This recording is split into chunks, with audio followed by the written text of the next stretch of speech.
உண்மை அதில் ஒவ்வொருத்தரோட பர்சனல் லைஃப்பை பற்றி பேசுகிறது வந்து நாகரிகமாக இருக்காது.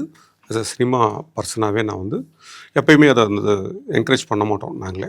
பட் இதில் ஒரே ஒரு விஜய்க்கு மட்டும் ஒரு ஆப்ஷன் என்னென்னா, அவர் அரசியல் மட்டும் இல்லாமல் சினிமா மட்டும் இல்லாமல் அவர் வந்து முதலமைச்சர் ஆகிறதுக்கான ஒரு கேண்டிடேட்டாக தன்னை முன்னிலைப்படுத்துகிறார்.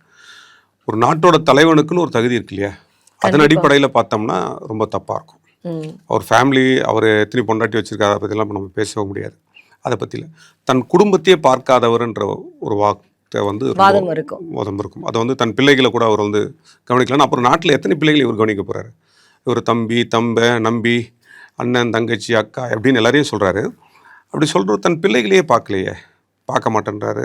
அதற்கான ஒரு சரியான ஒரு தந்தையாக இல்லாதவர் நாட்டுக்கு எப்படி அவர் வந்து ஒரு சிறந்த தலைவராக இருக்க முடியும்ன்றது என்னுடைய கேள்வி.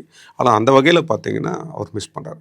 மற்றவரோட பர்சனல் வாழ்க்கையை பற்றி நம்ம எதுவும் பேச வேண்டியதும் கிடையாது, எங்களுக்கு உடன்பாடும் கிடையாது. இதுதான் உண்மை.